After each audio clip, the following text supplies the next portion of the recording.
With that, ladies and gentlemen, we're coming to our last session of the day. This is an exclusive interview. It's not a panel discussion, it's not a presentation, but rather an interview and a conversation. So if that time permits, if you have any questions, you can pose it to our speaker as well.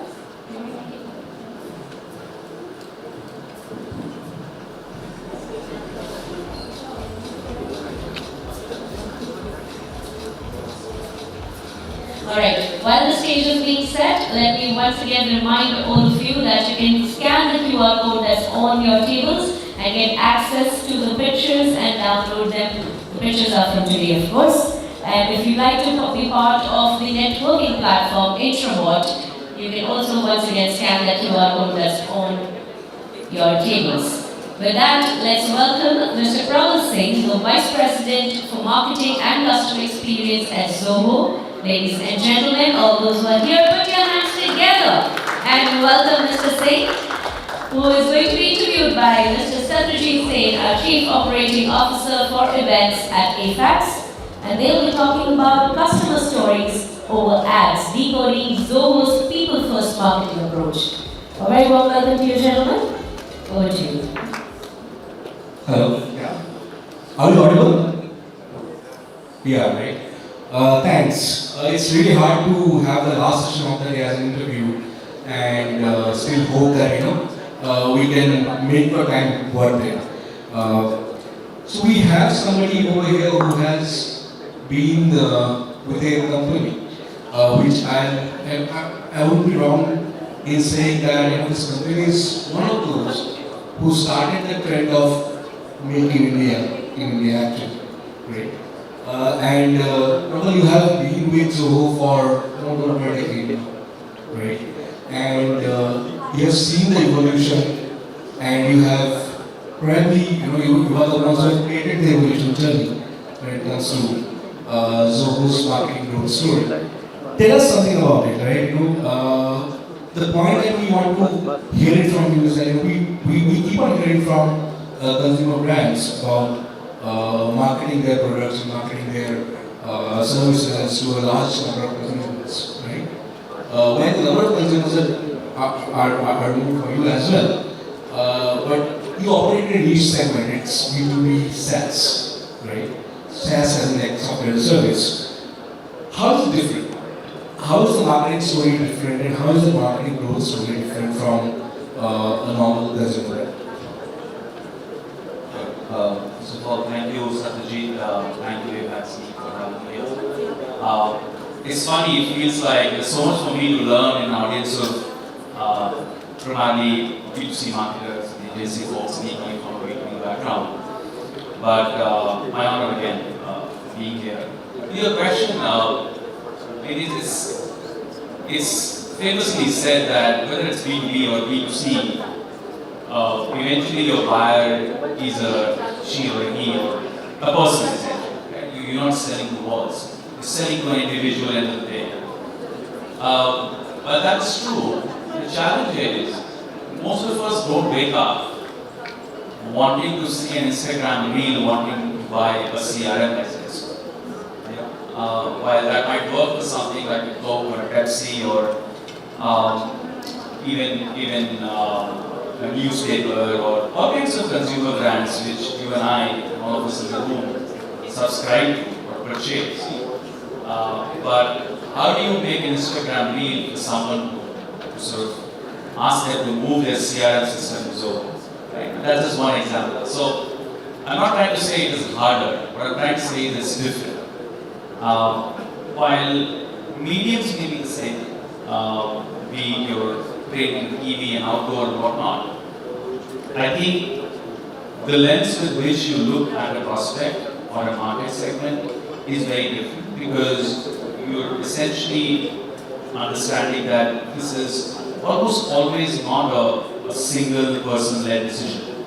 You have to convince a set of people. In a larger deal, it's many people. The deal size, if it's higher, the engagement time also goes up. So the rules of the game are different, I would say. But as a company at Zoho, we've been around in business for more than 29 years.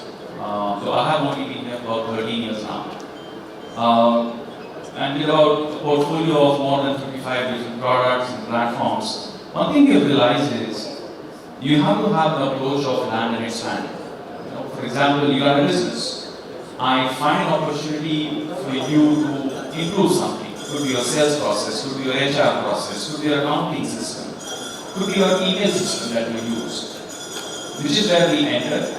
We try to show that there is better value in moving to Zoho, and there are 10 different reasons why Zoho can be better, but I'm not going to get to that.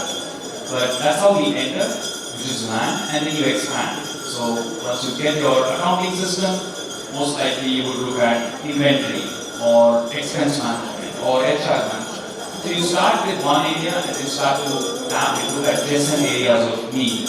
And that's how typically sales and marketing engine works. Wonderful. As you rightly said, as I remarked in the opening remarks, Zoho is going one of those first companies, which went from India in the SaaS market. Right? Tell me how consumers behave different. So we spoke about the marketing initiatives, how you look at initiatives in marketing for a marketer's lens. When it comes to B2B SaaS, B2C, consumer brand. But as I rightly said, you are at the end of the day, you are saying to a machine. How does that he or she behave differently, or what are the consumer patterns that you have analyzed when it comes to buying decisions and closing buying decisions for the consumer? Sure. The first one I already said was the decision making is almost always not just owned by a single person. Right? So there's a group, there's a committee, there's often a hierarchy that you're trying to influence. Secondly, I think understanding when you're trying to position an email software or HR software or a finance suite software or a CRM system, you're essentially trying to address a business challenge.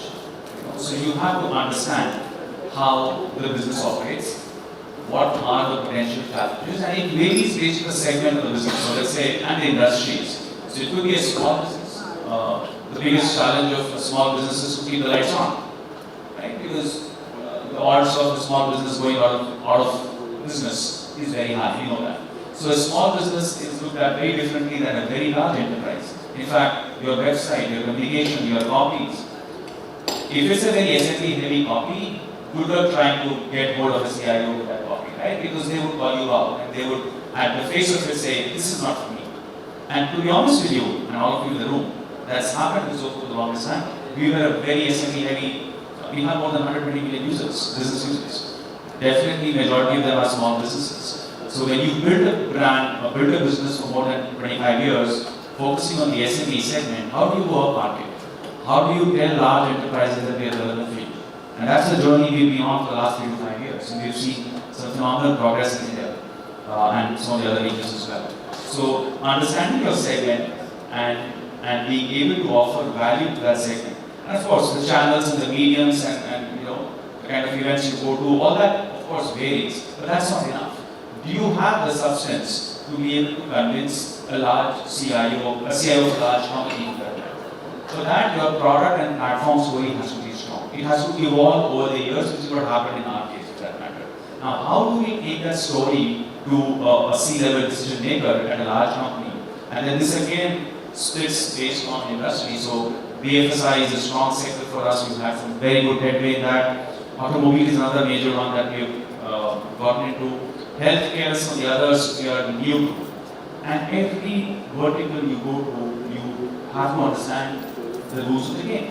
So it's a fun journey, I would say, for a brand which has been very young in the sense of who we target. But going up market, working with the largest BFSI players in the country, largest automobile players in the country, it's been a fun ride. But the key is to understand the persona, their challenges, their needs, and then how your product, platform, and the communication aligns with that. And you keep doing it for a few years, and people start to understand that you're not just necessarily there.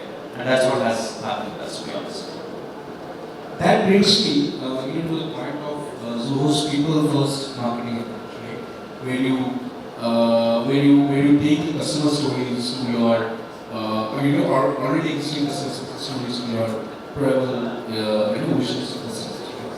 And that's where Praval storytelling plays a role. Tell us about how tell us about the evolution journey, right? How do you reach to this level of, when you identify that people first marketing is something that would work best for you? Walk us through the evolution journey. I mean, I can sound intelligent by telling you a fancy story, but the point is, there's no fancy story to it. The truth is, unlike most competition that we have, and I don't need to name the big guys you're already aware of, most competition that we have are they are of an order of magnitude multiple times bigger than us, few hundred times some of them. When they launch a product, when they do a rebranding, when they do something, they could afford to spend millions of dollars as a campaign to talk about it, right? Let's talk about agentic AI. All of us have heard of it after Gen AI. Everybody's talking about agentic, right? Look at companies around you, the big guys. They've been spending money left, right, center in putting it. How many of you have actually seen a large customer come and tell that story for them? Not one. Because, and that's the route, not that, that's the route that even if you want, you won't take, because we don't spend a lot of money in marketing to begin with. I mean, if you look at all these public companies that we compete with, if you look at their filings, you will get to know how much they spend on marketing versus R&D. Most people, when they get to know, their surprise, our R&D investments are 3 times our marketing spending. 3 times out of the cost. And that is a conscious choice. We believe in R&D-led, made in India, made for the world story, which is very, very engineering driven, very, very R&D driven. That's how majority of my colleagues are engineers. Okay? And that's a conscious call that we make. Now what that means is, I don't have a ton of money to throw around every product launch. Right? So we consciously chose the strategy of working with a few customers closely on getting their product market fit, iterating our products, getting their feedback, leveraging the marketplace, which is where we integrate with other players. Get all those channels out. Then look for customers who we have been able to truly help or transform, quote unquote. Okay? And that is how you get the best of brands like the likes of Mercedes and United Bank of India and IFL. You know, when they come on stage, they sit with me on a panel like this. They remember names of people at Zoho who helped them transform. Forget about the product names. They remember the names of engineers who helped them transform. So I think that level of association is something which most large companies have not seen before. It's a very transactional relationship is what I hear from them. In our case, we go the extra mile. We make sure that you're working with us. We deliver. We make sure the adoption is taken care of. We have the entire mind with them. What that leads to is we get customer champions. So when I'm at an event like this or otherwise, and I'm hosting a customer panel, we're able to bring in those large customers on the stage, and they don't have to go on stage and say, hey, Zoho is better than something else. They just talk about their journey with us. And when they do that, I think that's the most powerful testament. Because no matter what I say, obviously everybody knows that the board guy at Zoho always will talk good about Zoho, because I'm a marketing guy. But when Shraddha from Mercedes or somebody else from some other large company, when they talk about their journey with us, I think that leaves people curious at the least. And I think that's the work for us, to be honest. Wonderful. Let me take a step back. And so Zoho has been, we have seen Zoho ads on TV. We have seen Zoho ads on newspapers, right? And Zoho has taken the traditional role for advertising as well. What makes a company like Zoho decide and invest in traditional advertising? So if you look at the number one source of customer acquisition historically for us, and most of our competition and companies in this space, has been digital. Typically SEM is how you bid for keywords and people land on a landing page, the usual drill that you're aware of. That's how we get customers, all of us. But given what happened in the SaaS world the last 5 years, so much money was pumped into the industry, a lot of companies with no product market fit, raised a ton of money, some went out of business, some started firing people, all kinds of chaos happened. But what it does is, it disrupts your campaigns. How much more do you want to spend on a CRM keyword? there has to be a limit to it. Right? How much more do you want to spend on a keyword that you're. So what happens is, I won't call saturation, but beyond a point we realize it is not making sense. The economics of this is not making sense. And in certain markets we realize that we need more people to know who we are before they know our 50 products. Okay, what do we stand for? Why are we different? And we have certain pillars that we stick very closely with. For example, privacy.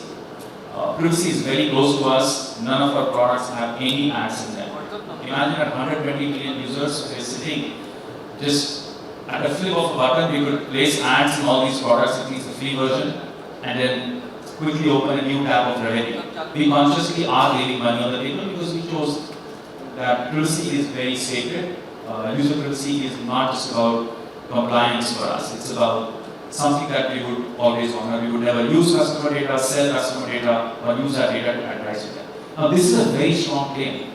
Right? It was done with our security and privacy team. As a marketing team, we leverage this story because it's a very unique story. Right? So when you have these kind of stories out, how do you tell that story? And then we started using other mediums, including outdoor, print, radio, you have seen all that. And I think we started working people. The first time people saw a Zoho ad or a billboard, they were like surprised because we were not a Nike or Adidas or even a Spotify. But people started associating with us, and then we tried some ad formats where customer testimonials were ads. In fact, in Mumbai, during the World Congress event, we had a lot of it, and they worked really well. So we've been experimenting, and that's the DNA of the company. We don't know everything, but we try to experiment and kind of figure out what works for us. As you rightly said, the point there with Zoho. What is the one thing that's keeping you going now? I mean, what's the biggest challenge when it comes to marketing a Zoho product? One thing that's keeping me awake, to be honest, today is the jet lag. I just came back a couple of days ago. But what usually keeps me awake, honestly, nothing. I have a very good sleep. I go back to bed in time. I sleep well, is what I would say. So nothing keeps me awake, to be honest. Sure, there will be events like this. Like I'm sure you didn't sleep last night, right? Neither did your team. By the way, hats off, wonderfully run folks. I have an events team of myself. We do some large events in India and outside. I don't know how much it takes to pull off an event like this. So in an honest so on an event like this, obviously you don't get to sleep. But most nights I end up sleeping peacefully, which is I think something that also keeps me here, to be honest. But on a serious note, I think one thing that all of us are now starting to see is how is AI, both generative and agentic, impacting marketing roles. I'm getting emails for resume applications, resumes, hiring requests from people. The entire email is Gen AI. What do you do? You're hiring a marketing person. Do you tell that person you did something wrong? I don't think so. So I judge people on when everybody has access to the Gen AI platforms, the ChatGPTs of the world and everything else. When everybody has access to them, who uses them better is how I would judge it. It's like an open book exam or an exam with calculators, and everybody has calculators, who does better. That's how I look at these platforms and tools. So my team extensively has started using it, some more, some less, but I encourage people to use it. The only thing I would actually call out as a red flag is in an interview, if you use this Gen AI and on being asked or probed, you lied about it. That would be a red flag for me. But using Gen AI as a marketer is absolutely something you need to learn. You need to use better. But that, again, to your point, it in a way that drives me anxious sometimes with the way it is progressing in just 6 to 12 months now. So I would say very interesting and exciting times ahead from a marketer's lens when you look at these AI tools. I'll take the point and expand it to the realm of B2B SaaS, right? So throughout the day we have heard various consumer brands talk about the impact of AI in automation in marketing and how they are basically using these tools to generate more eyeballs, generate more influence for them for their products. How is it impacting SaaS marketing globally? The advent of AI automation. I would say there's still a lot of fluff. from a practitioner standpoint. Using a Gen AI tool to write a better email or write a better ad copy is not what the promise is. The promise is much bigger than that, right? And I think we're only starting to see some of it here and there, but I'm yet to see AI as a platform, as a tool, to replace somebody on my team. And I hope that day never comes, because I still believe human intelligence will always be unique. And how, like I said, what we do with AI is what excites me, not what this AI does to us. Okay, so that's how I would look at it. As a practitioner and talking to my friends across the SaaS world, I don't think anybody is scared or afraid. Okay? People are excited, they are intrigued, and they are learning. In fact, within our groups, some of us are. There's always be someone who's a laggard, someone who's an early adopter, right? Like most things. So we try to share notes, we try to get each other to do a session for our teams, things like that. And very early days, but I think by the end of this year, we'll start to see some very powerful, interesting use cases in our daily workflows, which are beyond summarize this meeting for me, summarize this post for me, or take this blog post and write it as an ad copy or a social media post. Those are like table stakes at this point.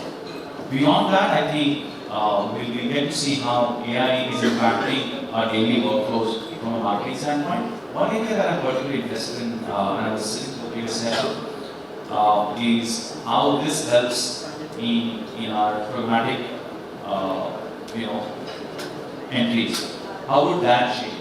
How can you target better? How can you segment better? How can you analyze better? So I think that part is really, really interesting. Is how I look at it. As we move towards the end of the session, one thing that I really am intrigued to ask is, how do you see and what do you see on the three major trends? I can ask you to, three major trends that are shaping the B2B SaaS marketing world. Sure.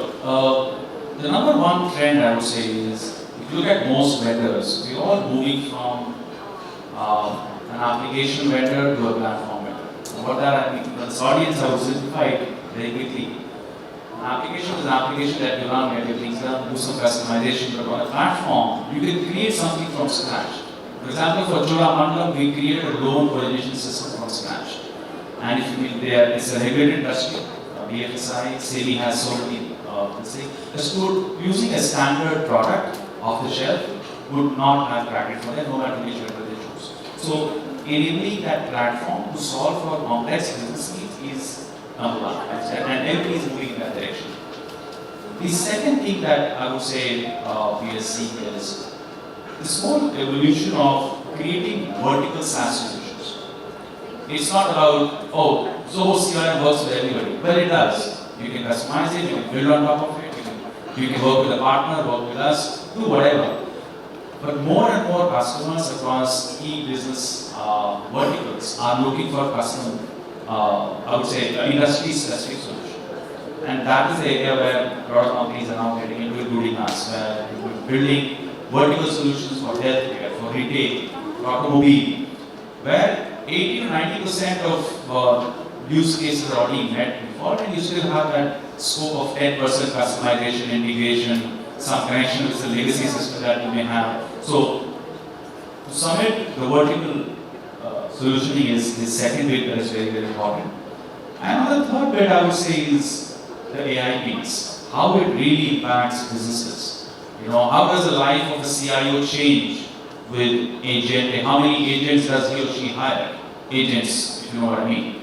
Right? How will that change is something that is something we have our tab on. Yeah. Great. Praval, you have been there for more than a decade at Zoho, and you have been one of those successful practitioners when it comes to B2B SaaS marketing. What would be your advice to somebody who wants to be a B2B SaaS marketer, and what's the things that he or she needs to look out for businesses?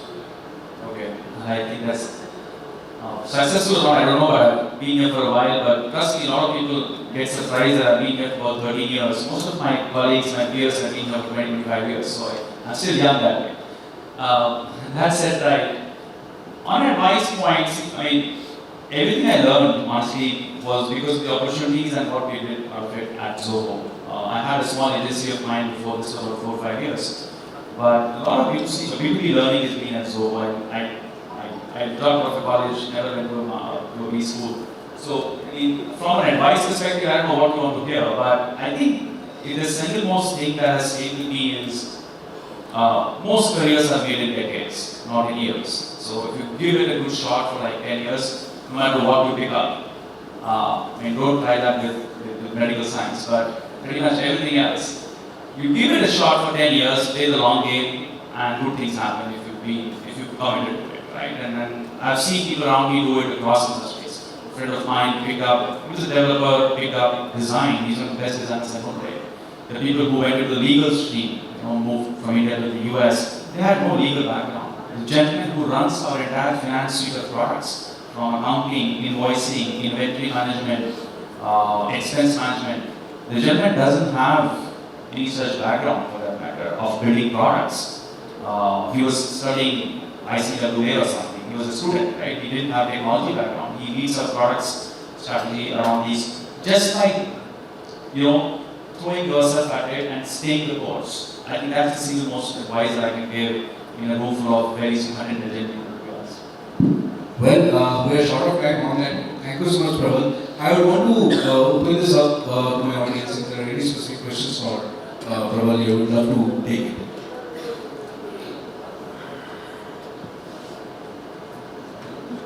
Seems like we have done a lot with it. On that note, thank you, Praval. Thank you for your time. And while we could have gone on and on, but I'm sure we'll come back with more great stories around Zoho soon. Thank you. Thank you so much. Let's give Praval and Josephine a round of applause. Thank you so much for joining us and sharing your story. Thank you so much. Thank you all.